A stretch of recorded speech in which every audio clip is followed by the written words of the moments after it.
Warriors and Cavaliers rematch of the NBA Finals, 3 straight NBA Finals, and this one went to the defending champion Golden State Warriors in Cleveland. The Cavs now have lost 8 of their last 10 games, and now players are talking about what this might mean further down the road.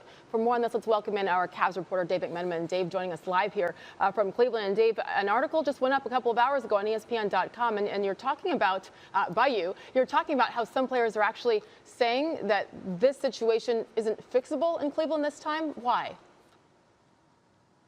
Well, it's not fixable with what they currently have, and it's become an annual rite of passage, it seems, for the Cavs to go through this midseason slump. But if you go back the last several seasons, there was another thing that happened every year, which was a midseason roster-changing trade. 2015, they got Iman Shumpert, J.R. Smith, and Timofey Mozgov. 2016, it was Channing Frye. 2017, it was Kyle Korver. And the players I spoke to last night let me know that if the Cavs management and ownership intends to sit back and go into the postseason with the current crop of players they have, sure, they're going to give the best they have, and they'll give a fighting chance. And even though they have an older roster, they won't be playing back-to-back, so potentially they'll look better in the postseason than they have in the regular season.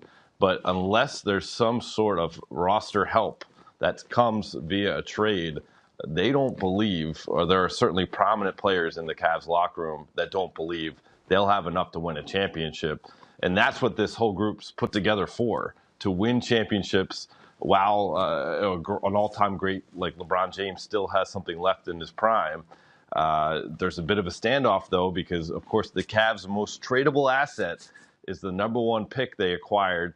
It used to be owned by the Brooklyn Nets. They got it in the Kyrie Irving deal, and there's a sense that the Cavs management don't want to trade it to use it as an insurance policy in case James leaves as a free agent. And that's a big issue. They don't know how to really fully react because James hasn't given them that answer. We understand both sides there. At the end of the day, Dave, every single time LeBron James has said, this is what I want, pretty much management has gone out and done it for him with trades, with free agent signings.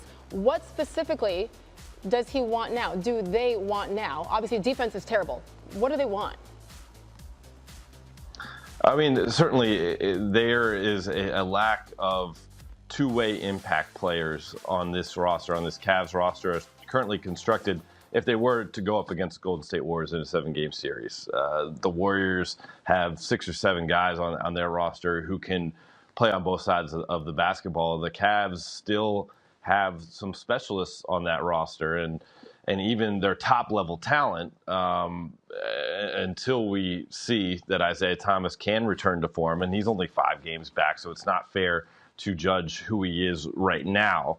But it's an impatient bunch, and the trade deadline is only 3 weeks away come February 8th. So I'm not going to throw names out there, and players that I spoke to didn't give specific names of the players they'd like to see on their team, but certainly the type of player, a guy who can play on both sides of the basketball.